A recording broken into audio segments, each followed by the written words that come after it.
आज दुनिया में कोरोना का आतंक फैला हुआ है। महामारी ने लोगों को घरों में बंद कर दिया है और जाने जा रही हैं। ऐसे माहौल में सबसे ज़्यादा जिस फिल्म को याद किया गया वो है कंटेजियन, और जिस किताब को याद किया गया वो है द प्लेग, जिसे लिखा था अल्बेर कामू ने। कंटेजियन मैंने कई साल पहले देख रखी थी। अल्बेर कामू की किताब द प्लेग मैंने कुछ दिन पहले ही पढ़ी और मैं इनसे खासा प्रभावित हुआ। अल्बेर कामू ने सिर्फ 44 की उम्र में साहित्य का नोबेल पुरस्कार पा लिया था और 46 की उम्र में एक कार दुर्घटना में उनकी मृत्यु हो गई थी। इस छोटी सी उम्र में उन्होंने साहित्य और फिलॉसफी से जुड़े इतने महान कार्य कर दिए कि दुनिया के तमाम लोग सदियों तक उनकी चर्चा करते रहेंगे। अपनी जिंदगी के अर्थ को समझने के लिए अल्बेर कामू के शब्दों की तरफ देखते रहेंगे। कामू एक बेहद मुश्किल लेखक हैं, पर मैं कोशिश करूंगा कि उनकी कुछ प्रमुख बातों को सरल तरीके से आप लोगों से साझा कर सकूं।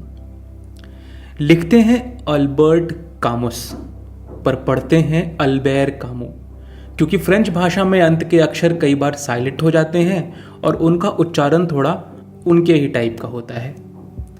कामू 1913 में अल्जीरिया में पैदा हुए थे। अल्जीरिया उत्तर अफ्रीका का एक देश है जिस पर उस वक्त फ्रांस की हुकूमत चलती थी, जैसे भारत उस जमाने में ब्रिटिश उपनिवेश हुआ करता था। लेकिन अल्जीरिया और भारत दोनों के हालात में थोड़ा अंतर है। भारत में इंग्लैंड से लोग आते थे, नौकरी करते थे, बहुत सारा पैसा बनाते थे और ज़्यादातर लोग पैसा बनाकर इंग्लैंड लौट जाते थे। दूसरे उपनिवेशों में, खासकर अल्जीरिया जैसे उपनिवेशों में, फ्रांस के लोग आके बस जाते थे।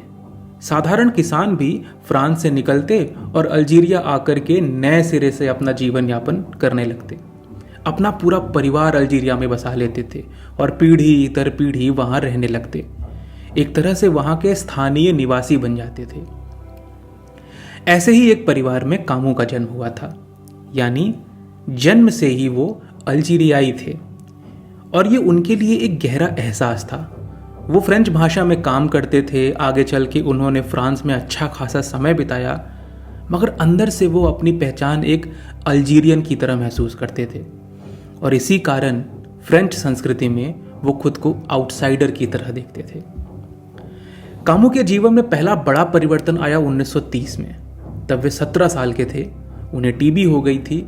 इलाज के लिए वो एक तरह से क्वारंटीन हो गए थे। अपने एक रिश्तेदार के घर चले गए। वहाँ उनके पास बहुत समय होता तो किताबें पढ़ने लगे। फिलॉसफी में उनकी काफ़ी दिलचस्पी थी तो नीत्शे पढ़ने लगे। नीत्शे ने कामू के विचारों में खलबली मचा दी। ठीक होने के बाद उन्होंने नीत्शे जैसे और लेखकों को एक्सप्लोर किया, जिसमें किरकेगार्ड, दोस्तोवस्की और काफ्का प्रमुख थे। ये चारों लेखक उन्हें बहुत पसंद आए। नीत्शे, किरकेगार्ड, दोस्तोवस्की और काफ्का, ये चारों में एक बात कॉमन थी। चारों किसी न किसी तरह से अस्तित्ववादी थे, यानी एग्जिस्टेंशियलिस्ट थे। अस्तित्ववाद क्या होता है संक्षेप में मैं आपको बता देता हूँ, क्योंकि अगर हम अस्तित्ववाद को नहीं जानेंगे तो कामू और काफ्का जैसे लेखकों को पूरी तरह से नहीं समझ पाएंगे। हमारे सामने एक सवाल हमेशा आता है कि हम क्या हैं, ये जीवन हमें किसने दिया, क्या इसका कोई उद्देश्य है, हमारे जीवन का कोई अर्थ है। जीवन की सफलता या सार्थकता का सूत्र हर किसी के लिए अलग है। किसी को प्यार करके सार्थकता मिलती है तो किसी को पैसा कमा के, किसी को हिमालय की वादियों में अकेले समय गुजार के।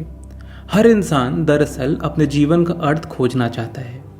यहीं से अस्तित्ववादी पहेली शुरू होती है। जैसे ही आप अपने जीवन यानी अस्तित्व का अर्थ खोजने की दिशा में बढ़ेंगे, आप अस्तित्ववादी होने लगेंगे। कुछ लोग अपने जीवन का अर्थ धर्म और अध्यात्म के माध्यम से खोजते हैं, तो कुछ लोगों को लगता है कि गरीबों और वंचितों के लिए सामाजिक आंदोलन करने से उनका जीवन सार्थक हो जाएगा। कुछ को जीवन का अर्थ दान पुण्य में मिलता है तो कुछ को लूट खसोट में। कुछ लोगों को जीवन का अर्थ शांति की बात करने में लगता है तो कुछ लोगों को क्रांति की बात करने में। दोनों किस्म की सोच को अस्तित्ववादी सोच माना जा सकता है, क्योंकि दोनों के मूल में व्यक्ति के अस्तित्व और जीवन के अर्थ की चिंता है। हर कोई अपने जीवन का अर्थ जानना चाहता है। अस्तित्ववाद कहता है, हाँ, जिस तरीके का काम करने में आपको खुशी मिलती हो उससे आपके जीवन को एक अर्थ मिल सकता है। लेकिन सच बात तो ये है कि जीवन का कोई अर्थ जैसी चीज ही नहीं होती। जीवन का कोई अर्थ नहीं होता, संसार का कोई अर्थ नहीं होता। हम अपने विचारों, अनुभूतियों, तर्कों और हालात के अनुसार एक अर्थ खोजने की कोशिश करते हैं। किसी एक अर्थ को प्राप्त भी कर लेते हैं, पर दरअसल वो सिर्फ एक वहम होता है। यही पहेली है। अब यहां थोड़ा गौर से सुनिएगा। पुराने जमाने में एक मान्यता बहुत आम थी और वो कमोवेश सभी धर्मों में थी और आज भी है कि हमें इस धरती पर ईश्वर ने भेजा है। हमारे पैदा होने से पहले ही हमारा प्रारब्ध, भाग्य, कर्तव्य और भूमिका ये सब तय कर दिए जाते हैं। ईश्वर इन सब को पहले तय करता है, उसके बाद हम जन्म लेते हैं। फिलॉसफी की भाषा में इसे हमारे जीवन का सार या स्वभाव या एसेंस कहा जाता है, यानी हमारा मूलभूत गुण। जैसे एक कुल्हाड़ी, उसका हैंडल लकड़ी का भी हो सकता है या लोहे का भी, इस बात से कोई फर्क नहीं पड़ता। कुल्हाड़ी में वो धारदार ब्लेड, वो धारदार हिस्सा होना चाहिए। अगर वो हिस्सा नहीं है तो उसको आप कुछ भी कह सकते हैं, लेकिन कुल्हाड़ी नहीं कहेंगे। इसी तरह हर चीज़ का एक बुनियादी गुण होता है जिससे उसका होना डिफाइन होता है, उसका होना तय होता है। पेन, चाकू, गेंद, पल्ला, हर चीज़ के पास एक बुनियादी गुण है। वो चीज़ उसी गुण से परिभाषित होगी। इसे कहा जाता है एसेंस। पुराने दार्शनिकों, खासकर प्लेटो, अरिस्टोटल और उनके बाद के कई यूनानी, ग्रीक दार्शनिकों का मानना था कि ठीक वैसा ही एक गुण यानी एसेंस मनुष्य के भीतर भी होता है और ये एसेंस हमारे पैदा होने से पहले ही होता है। उसी से हमारे जीवन को एक उद्देश्य, एक मकसद, एक अर्थ मिलता है। हम कुछ ना कुछ बनने के लिए पैदा हुए हैं। वो एसेंस हमें ईश्वर ने दिया है। हजारों वर्षों तक घुमा फिरा के इन्हीं बातों को माना जाता रहा। आज भी दुनिया का सबसे लोकप्रिय विचार यही है कि हमें ईश्वर ने इस संसार में किसी एक खास मकसद और अर्थ के लिए भेजा है, यानी अर्थ पहले तय हो गया और हमारा जन्म बाद में हुआ। लेकिन 18वीं 19वीं सदी में यूरोप में दार्शनिकों ने इसके उलट सोचना शुरू किया। जर्मनी में नीट्शे नाम के एक दार्शनिक हुए। उन्होंने इस सोच को बदल के रख दिया। उन्होंने खास किस्म के नकारवाद यानी नाहिलिज्म का सिद्धांत दिया, यानी इस संसार में किसी भी चीज का कोई अर्थ नहीं है, हर चीज निरर्थक है। किरकेगार्ड, दोस्तोवस्की, नीट्शे और काफ्का जैसे लेखकों और चिंतकों ने अपने अपने तरह से संसार की निरर्थकता के इस विचार को विश्लेषित किया, लेकिन उसे ऊंचाइयों पर ले गए जॉन पॉल सार्त्र। उन्होंने साफ कहा, एग्जिस्टेंस प्रीसीड्स एसेंस, यानी पहले इंसान का जन्म होता है, उसके बाद वो अपना एसेंस पाता है, उसके बाद मकसद खोजने की दिशा में आगे बढ़ता है। ध्यान रखिए, पुराने दार्शनिक धार्मिक मान्यताएं कहती हैं कि ईश्वर पहले जिंदगी का मकसद बनाता है, फिर जिंदगी बनती है। लेकिन अस्तित्ववाद कहता है पहले अस्तित्व बनता है, जीवन बनता है, उसके बाद उसके मकसद की तलाश शुरू होती है। पहले मनुष्य पैदा होगा, फिर पता चलेगा कि वो अच्छा है कि बुरा है, आगे चल के उसे जीवन में क्या किया। मनुष्य कोई वस्तु तो है नहीं कि पहले से पता हो कि हमें एक चाकू बनाना है जिससे हम सब्जियां काट सकें। यानी मकसद, उद्देश्य ये सब पहले से नहीं पता होते। सार्त्र से लेकर तमाम अस्तित्ववादी चिंतकों ने कहा कि पैदा होने के बाद हमें अपने जीवन की रचना खुद करनी होती है। अपने मूल्यों, गुणों, अवगुणों का निर्धारण हम खुद करते हैं। कैसे करते हैं? अपने निर्णयों और चयन के द्वारा करते हैं। हमें किसी ईश्वर ने नहीं बनाया। हमारा नियंत्रण कोई ईश्वर या ऑलमाइटी नहीं करता। हमारे पास कोई डेस्टिनी, प्रारब्ध या पहले से निर्धारित भाग्य नहीं होता। सब कुछ हमारे निर्णय, हमारा चयन होते हैं। किसी एक खास स्थिति में हमें कौन सा रास्ता चुना, इसी से हमारे आगे का जीवन तय होता है। हम चुनने के लिए आज़ाद हैं। जब हम प्राप्त विकल्पों में से किसी को भी नहीं चुनते, तब भी वो एक तरह से हमारे द्वारा किया गया चयन होता है। मजबूरी में भी हमारे सामने चयन का विकल्प होता है। इस तरह हम हमेशा स्वतंत्र होते हैं, कम से कम अपने चयन के लिए स्वतंत्र। ये स्वतंत्रता कई बार हमें सुखी करती है तो उससे अधिक दुखी करती है। अगर हमें चुनने की स्वतंत्रता भरपूर मिल जाए, पूरी विशालता में मिल जाए, तो हम अपने अनिर्णय से भी दुखी हो जाएंगे। बिजनेस की भाषा में कभी कभी इसे पैरालिसिस ऑफ चॉइस कहते हैं। हमारा जीवन जितना हमारे निर्णय से प्रभावित होता है, उतना ही हमारे अनिर्णयों से भी। इसी को एग्जिस्टेंशियल क्राइसिस भी कहते हैं। इस क्राइसिस को समाप्त करने के लिए हम जितने भी उपाय करें, मसलन सामाजिक स्वतंत्रता, आर्थिक स्वतंत्रता, आध्यात्मिक स्वतंत्रता या वैचारिक स्वतंत्रता, ये सब क्राइसिस को पूरी तरह समाप्त करने की बजाय कई बार उसे बढ़ा देती हैं।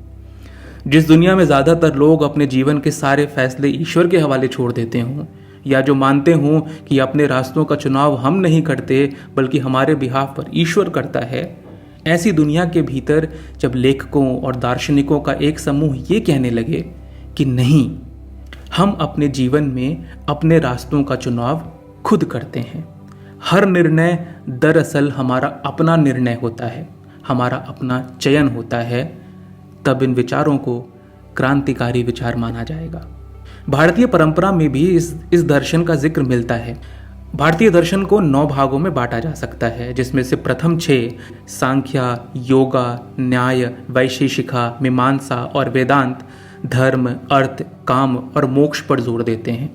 बाकी के 2 बुद्ध और जैन ज्ञान, तर्क और अनुशासन पर जोर देते हैं, यानी नॉलेज, लॉजिक और डिसिप्लिन पे बल देते हैं।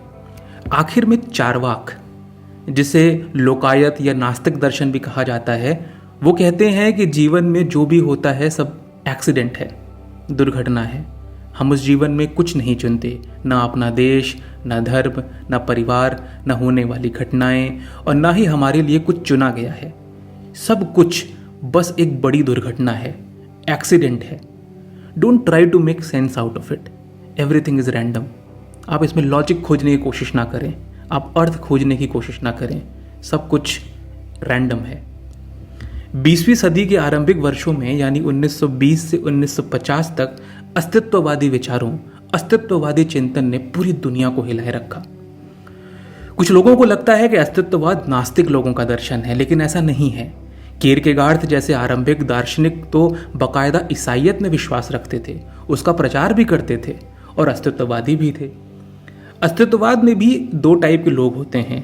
आस्तिक टाइप के लोग जो ईश्वर को मानते तो हैं, लेकिन वो ये दावा नहीं करते कि हमारी जिंदगी को ईश्वर द्वारा नियंत्रित किया जाता है या हमारे सारे रास्ते हमें ईश्वर दिखाता है। और दूसरे नास्तिक किस्म के अस्तित्ववादी, वो तो खैर ईश्वर को मानते ही नहीं, तो इसका कोई सवाल ही नहीं उठता। मोटे मोटे तौर पर आपको समझ आ गया होगा कि अस्तित्ववाद क्या है। अल्बेर कामू जीवन के आरंभिक वर्षों में ही नीट्शे, किरकेगार्ड, दोस्तोवस्की और काफका के प्रेम में पड़ गए, और ये चारों लेखक अस्तित्ववादी दर्शन के महापुरुष हैं। ये चारों लेखकों को नोबेल पुरस्कार मिला है, और ये चारों लेखक ऐसे हैं जिन्हें आप पढ़ेंगे तो आपको इनकी चिंतन पद्धति यानी अस्तित्ववाद से भी प्रेम हो जाएगा। जो मैं बोल रहा हूँ, अल्बेर कामू के साथ भी यही हुआ था। उन्हें भी इन चारों लेखकों और अस्तित्ववादी चिंतन से प्रेम हो गया था। कामू ने 3 महान किताब लिखे, आउटसाइडर, प्लेग और फॉल। उन्होंने एक महान नाटक भी लिखा, कैलिगुला। जैसा कि मैंने शुरुआत में कहा कि आज दुनिया में कोरोना का आतंक फैला हुआ है, ऐसे माहौल में सबसे ज़्यादा जिस किताब को याद किया गया वो है अल्बेर कामू की प्लेग। ये किताब 1947 में छपा और इसे दुनिया के सार्वकालिक महान किताबों में से एक माना जाता है। औरन नाम के शहर में सड़कों और चौराहों पर अचानक मरे हुए चूहे दिखने लगते हैं। आरंभ में सरकार और जनता इस पर पर्याप्त ध्यान नहीं देती क्योंकि वो तो महज चूहे हैं, लेकिन उनके कारण जब इंसान में प्लेग नाम की महामारी फैलती है तब हड़कंप मच जाती है।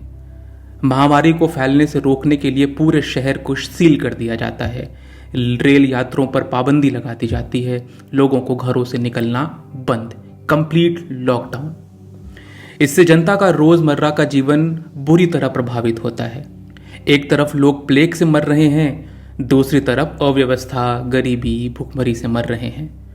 लोग शहर छोड़ के भागना चाहते हैं तो पुलिस पिटाई कर देती है, गोली मार देती है। राजनेता, धर्मगुरु महामारी के हालात का फायदा ये लोग अपनी तरह से उठाना चाहते हैं, तो अस्पताल और व्यापारी और डॉक्टर ये लोग अपनी तरह से। आम जनता इन सारे चक्करों के बीच पिसती रहती है। इस किताब में कुछ बहुत अच्छे चरित्र भी हैं जो किसी न किसी बहाने दूसरों की मदद करना चाहते हैं। निजी त्रासदियों और सांसारिक त्रासदियों के बीच के रिश्तों की गहरी पड़ताल है प्लेग में। तो ये तो हो गई किताब की मोटी मोटी रूपरेखा। लेकिन कामू का प्लेग और कामू का रहस्य सिर्फ किताब की घटनाओं में नहीं, बल्कि उस अंतर्वस्ती में है जो बताता है कि प्लेग कोई अचानक आई हुई बीमारी नहीं है, बल्कि हम सब के भीतर एक प्लेग रहता है। हम उसे जानते भी नहीं हैं। वो किसी भी समय हमारे अस्तित्व पर कब्जा कर लेता है और हमें नष्ट कर देता है। हम समझते हैं कि हम बहुत मजबूत हैं, लेकिन एक मनुष्य के रूप में हमारा अस्तित्व बहुत नाजुक है। हम इतने नाजुक हैं कि एक आंखों से भी ना दिखने वाला बैक्टीरिया, एक वायरस हमें मार सकता है। हम इतने नाजुक हैं कि एक लड़की हमारा दिल तोड़ देगी और हम प्यार में मारे जाएंगे। हम इतने अस्थिर हैं कि हम एक जिद पकड़ लेंगे और जिद ना पूरी होने पर जहर खा लेंगे या पंखे से लटक जाएंगे। हम इतने नाजुक हैं कि राह चलते एक गाड़ी से टकराएंगे और मर जाएंगे। हमारी मजबूती, हमारा शक्ति, ये सब महज हमारे भ्रम हैं। हम लोग नष्ट प्राय लोग हैं और यही हमारा अस्तित्व है। उस शहर में जब तक प्लेग नहीं फैला था, लोग उसके बारे में किताबों में पढ़ते थे कि ओह, सदियों पहले ऐसी बीमारियां होती थीं जिससे एक साथ लाखों लोग मर जाते थे। लेकिन इससे उन्हें कोई फर्क नहीं पड़ता था। उन्हें लगता था ये सब पुराने ज़माने की बातें हैं। हम लोग आधुनिक ज़माने के लोग हैं। हमारे पास हवाई जहाज़ है, एटम बम है, मेडिकल साइंस है, वैज्ञानिक तरक्की है। ये पुराने ज़माने की बीमारियों के बारे में हम क्यों चिंता करें? तो वे क्या करते? वे अपने महंगे कपड़ों, महंगे जूतों की चिंता करते, अपनी महंगी गाड़ी की चिंता करते। वो अमीरों के पीछे दौड़ते और गरीबों को हड़का के दूर भगा देते थे। वो अपनी गलतियों को छुपाते थे और दूसरों पर उंगलियां उठाकर उन्हें अपमानित करते थे। ऐसा करके उन्हें लगता था कि वे बेहद शक्तिशाली हैं, बेहद ताकतवर हैं, सब कुछ उनके नियंत्रण में है। और तब अचानक आता है प्लेग। सारी ताकत धरी की धरी रह जाती है। लोग चूहों की तरह मरने लगे, टप्प से गिरते और मर जाते। लेकिन घरों में बंद लोग वो अब भी इन चीज़ों को स्वीकार नहीं कर पा रहे थे। वो सोच रहे थे कि ये सब उन बाहर वाले लोगों के साथ हो रहा है, ये हमारे साथ नहीं होगा, हमारे साथ कभी नहीं होगा। जबकि ऐसा सोचने का कोई लॉजिक नहीं है। मृत्यु किसी के साथ भी घटित हो सकती है। जब हम ये भूल जाते हैं कि एक दिन हम मर जाएंगे, तब हमारे भीतर एक घमंड पैदा होता है। एक ऐसी कठोरता पैदा होती है कि हम दूसरे इंसानों को इंसान मानना बंद कर देते हैं। हम शारीरिक अत्याचार करते हैं, भावनात्मक और बौद्धिक अत्याचार करते हैं। क्यों? क्योंकि हम भूल जाते हैं कि हमारा अस्तित्व क्षणभंगुर है, एक सेकंड में निकल जाएंगे। ये बात हम भूल जाते हैं। इस किताब में कामू बहुत सुंदर बातें उठाते हैं। एक जगह कहते हैं, जिसका हिंदी अनुवाद मैंने लिख रखा है, हम मृत्यु को पार कर जाएं ऐसा विकास हम कभी नहीं कर पाए। अपनी नश्वरता को हम भूल जाएं ऐसा विकास हम कभी नहीं कर पाए। जिंदा रहना हमेशा से एक आपात धर्म, एक तरह की इमरजेंसी है। प्लेग हो या ना हो, जीवन क्षणभंगुर है। मौत अचानक आएगी, कहीं से भी आएगी और पता भी नहीं चलेगा। प्लेग किताब में एक वाक्य है जो कामू की पूरी फिलॉसफी समझा देता है। Life is a hospice, never a hospital. जिंदगी कोई अस्पताल नहीं है, बल्कि मरना संग रोगियों के लिए बना एक आश्रम है। हॉस्पिस और हॉस्पिटल, इन दोनों के बीच का अंतर समझ लेते हैं। हॉस्पिटल यानी वो जगह जहां हम रोग से मुक्त होने के लिए जाते हैं, मृत्यु से बचने के लिए जाते हैं और कई बार बच के लौट भी आते हैं क्योंकि वहां इलाज होता है। और हॉस्पिस यानी एक ऐसा आश्रम जहां मरना संग रोगियों को रखा जाता है, जिन रोगियों का मरना निश्चित है, जिनकी मृत्यु को कोई नहीं रोक सकता, वैसे रोगी हॉस्पिस में होते हैं। उन्हें वहाँ दवा दी जाती है, लेकिन वहाँ इलाज नहीं होता, बस एक तरह की केयर होती है, ताकि मरीज जितनी भी दिन जिंदा रहे कम से कम तकलीफ भोगे, चैन से इत्मीनान से मर जाए। कामू कहते हैं जिंदगी कोई हॉस्पिटल नहीं है, बल्कि हॉस्पिस है, जिसमें हमारा मरना तय है। हमारा कोई इलाज नहीं हो रहा, हमारा बस थोड़ी मोड़ी केयर हो रही है। हम मरेंगे, मरने में हमें कम से कम तकलीफ हो, बस यही चिंता हमारे पूरे जीवन का सार होती है। और यही हमारे जिंदगी का एब्सर्ड है। एब्सर्ड एक ऐसा शब्द जो कामू की रचनाओं और उनकी फिलॉसफी में बार बार आता है। कामू के साहित्य का मूल मंत्र एब्सर्ड। एब्सर्ड के लिए हिंदी में कोई एक शब्द नहीं मिल पाता। एब्सर्ड यानी विसंगति, एब्सर्ड यानी ऊटपटांग, एब्सर्ड यानी बेतुकापन, एब्सर्ड यानी ऐसी बात जिसके औचित्य को हम किसी भी तरह से नहीं समझ सकते, ना तर्क के सहारे, ना अनुभूति के सहारे, ना शब्दों के सहारे और ना ही मौन के सहारे। इसे कहते हैं एब्सर्ड। फिलॉसफी की भाषा में एब्सर्ड को हम ऐसे परिभाषित करेंगे कि इंसान की आदत होती है जीवन का अर्थ जानने की कोशिश करे, लेकिन वो जीवन का अर्थ जान सकने के लिए अक्षम है। कितना भी प्रयास कर ले, कितना भी कोशिश कर ले, उसे जिंदगी का अर्थ नहीं मिलेगा। वो छोटे छोटे अर्थ बता के खुद को खुश कर लेगा, लेकिन गहराई से सोचने पर पता चलेगा कि दरअसल कोई अर्थ नहीं। तो जीवन का अर्थ जानने की कोशिश और अर्थ को ना पाने की नियति, इन दोनों के बीच में जो लगातार संघर्ष चलता रहता है, उसी को कहते हैं एब्सर्ड, यानी विसंगति, यानी जीवन का बेतुकापन, यानी जीवन की निरर्थकता। के लिए एब्सर्ड को समझने के लिए सबसे महत्वपूर्ण किताब है कामू की द मिथ ऑफ सिसिफस। अपने किताबों में संसार की निरर्थकता की जो फिलॉसफी कामू दिखाना चाहते हैं, ये जो किताब है मिथ ऑफ सिसिफस, उसमें उन्होंने बेहद सिलसिलेवार तरीके से समझाया है। सिसिफस एक प्राचीन ग्रीक मिथिकीय चरित्र है, एक ग्रीक माइथोलॉजिकल कैरेक्टर है। उसने कुछ गड़बड़ियाँ की, जिसके कारण उसे श्राप मिला और वो किसी अंडरवर्ल्ड, किसी पाताल लोक में चला गया। वहाँ एक बड़ी चट्टान को धक्का मार के ऊपर पहाड़ की चोटी तक लेके जाता है। जैसे ही चोटी के पास पहुँचता है, वो पत्थर वापस लुढ़कते हुए नीचे पहुँच जाता है। सिसिफस फिर नीचे जाता है, पत्थर को धक्का मारते मारते वापस ऊपर तक लाता है। चोटी के पास पहुँचते ही पत्थर वापस लुढ़क के नीचे पहुँच जाता है। सिसिफस के जीवन में बस यही चलता रहता है। पत्थर को ऊपर लेके जाओ, वो नीचे आ जाएगा, फिर उठा के ऊपर लेके आओ, फिर वो नीचे आ जाएगा। ये अनंत सिलसिला है, ये कभी बंद नहीं होगा। सिसिफस के जीवन में और कुछ नहीं है, बस पहाड़ है, पत्थर है और ऊपर तक पहुंचने में मिलने वाली एक ऐतिहासिक अभूतपूर्व असफलता है। कामू कहते हैं मनुष्य का जीवन ऐसा ही होता है, सिसिफस जैसा। वो एक प्रयास करता है, उसमें नाकाम होता है, लेकिन फिर से उसी को दोबारा करता है। और ये अनंत काल से चला आ रहा है और ये सब अनंत काल तक चलता रहेगा। और यही है जीवन की निरर्थकता, यही है जीवन का एब्सर्ड। जो काम मूलतः निरर्थक है, उन कामों को करने के लिए जी जान लगा देना, ये है एब्सर्ड। सिसिफस के सामने दो विकल्प हैं, या तो वो अपने प्रयासों पर दुखी होता रहे या उन प्रयासों को स्वीकार कर ले। अगर वो स्वीकार कर लेगा तो अपनी इस यात्रा को एंजॉय करेगा। जीवन की निरर्थकता को स्वीकार कर लेने पर छोटी छोटी खुशियों को भी स्वीकार करने लगेगा। एब्सर्ड के इस पूरे चिंतन को सिलसिलेवार तरीके से ऐसे समझते हैं। चूंकि हमारे पास बुद्धि और चेतना है, हमें लगता है जीवन का एक अर्थ भी है।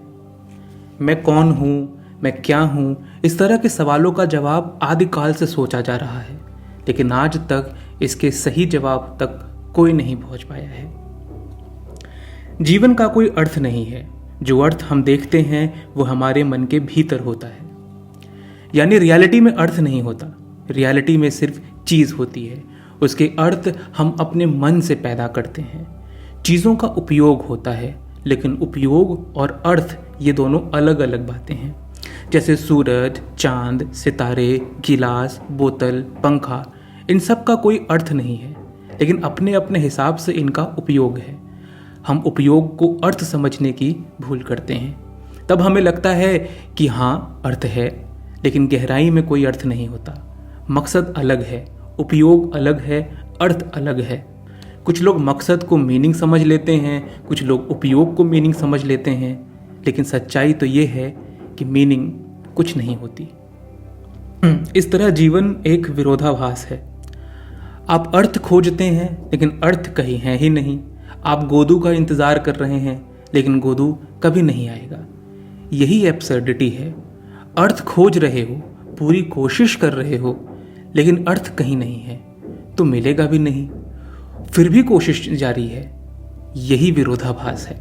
कुछ लोगों को लगता है ये सारी बातें निराशावादी हैं, नकारात्मक हैं, लेकिन नहीं। ध्यान से सुना जाए, गंभीरता से इसे देखा जाए तो ये बहुत पॉजिटिव बातें हैं। जीवन में विरोधाभास है तो उस विरोधाभास को पूरी तरह स्वीकार किया जाए। कामू कहते हैं कि हम अपने जीवन को जो भी अर्थ देते हैं, जो भी मीनिंग देते हैं, वो सारे अर्थ हमारे बुद्धि और चेतना के दायरे में ही सीमित रहते हैं। जैसे आप सोचेंगे वही अर्थ होगा, लेकिन वो अर्थ, वो मीनिंग यूनिवर्सल नहीं होगी, क्योंकि यूनिवर्सल मीनिंग जैसा कुछ नहीं होता। जब कुछ भी यूनिवर्सल नहीं है तो जो हमारा पर्सनल भी है वही हमारे लिए यूनिवर्सल है। जब हम इस बात को स्वीकार कर लेते हैं तभी जिंदगी को पूरी तरह जी सकते हैं। जो इस बात को स्वीकार नहीं कर पाते वो लगातार अपने अस्तित्व को लेकर परेशान और दुखी रहते हैं, दुविधाग्रस्त रहते हैं। स्वीकार करते हुए विरोध करना। जब हमें ये पता चल जाता है कि किसी चीज़ का कोई अर्थ नहीं और जो निजी अर्थ हम समझ रहे हैं वही सबसे महत्वपूर्ण अर्थ है, तब हम क्या करते हैं? हम छोटे छोटे सुखों में जीते हैं। छोटी छोटी चीज़ों को अपने होने के अर्थ के साथ जोड़ने की कोशिश करते हैं, भले थोड़ी देर के लिए ही जोड़ पाएं। जैसे किसी बच्चे की मुस्कान थोड़ी देर की मुस्कान होती है, हम उसे देखकर प्रसन्न महसूस करते हैं, जीवन जीने के लिए प्रेरित होते हैं। प्रेमी या प्रेमिका द्वारा कही गई कोई बात, माँ की दुलार भरी आवाज़, पिता की हल्की सी डांट, सुबह की रोशनी, चिड़ियों का संगीत, पैदल चलते हुए सड़क पर किसी डब्बे को मारी गई लात। हम किसी भी चीज़ को देखकर प्रेरित हो सकते हैं, किसी भी चीज़ से प्रसन्न हो सकते हैं, क्योंकि हमको पता है कि ये बेहद क्षणिक है और अंततः निरर्थक है। जब सब कुछ निरर्थक है तो इसी तरह दुख भी निरर्थक होगा। सब बीत जाएगा, हम अर्थ खोजते रह जाएंगे और उससे पहले ही ये सब बीत जाएगा। तो ये है कामू की फिलॉसफी। उनके साहित्य में यही एब्सर्डिटी है। इसे जानने और समझने के लिए हमें अल्बेर कामू को पढ़ना चाहिए। पढ़िए, खूब पढ़िए। जब पढ़ते नहीं हैं लोग तो उन्हें बरगलाना आसान होता है। जब घर में एक बच्चा पढ़ लेता है तो उस घर का, माता पिता का और उस घर में आने वाली कई पुश्तों का लाइफ हमेशा के लिए बदल जाता है। यही तरीका है अपने जीवन को बदलने का, नई ऊंचाइयों और आयामों तक पहुंचाने का। ज्ञान ही एकमात्र तरीका है और कोई तरीका कभी था ही नहीं। हमारे घरों में पूजा का कमरा होता है, सोने का कमरा होता है, बैठकी का कमरा होता है, खाना बनाने का कमरा होता है, पर किताबों का कोई कोना नहीं होता। किताबों के नाम पर सिर्फ बच्चों की कोर्स की किताबें आती हैं या एक अखबार आ जाता है। ये बहुत खतरनाक चीज़ है। आप घर में किताबों का कोना बना लीजिए, घर की बहुत सारी दिक्कत खत्म हो जाएंगी। आप में और आपके घर के कई सदस्यों में पढ़ने की आदत आ जाएगी, व्यक्तित्व में ठहराव आ जाएगा। और ये बहुत महंगा नहीं है, किताबें बहुत महंगी नहीं आती। एक सो कॉल्ड बॉक्स ऑफिस का 250-300 में टिकट आता है, 250-300 में बहुत सारी किताबें आ जाती हैं। तो किताबें लेके आइए, किताबों का उत्सव मनाइए, अच्छी चीज़ है। पर सिर्फ किताबें मत पढ़िए, अति सर्वत्र वर्जयते, अति हर चीज़ की बुरी होती है। सिर्फ ज्ञान इकट्ठा मत करिए, उसे आचरण में लाइए। और अगर कोई ज्ञान आपके जीवन में धैर्य, ठहराव या कोमलता नहीं ले आ रहा तो व्यर्थ है वो ज्ञान। ज्ञान का उद्देश्य व्यक्ति को सरल बनाना है, ना कि घमंड को जन्म देना। इसलिए सिर्फ किताबें मत पढ़िए, लोगों को पढ़िए। लोग सबसे बड़ी किताब है। गो टू पीपल, उनके पास जाइए जिनके पास कोई नहीं जाता। वो सबसे बड़ा ज्ञान केंद्र है। धन्यवाद।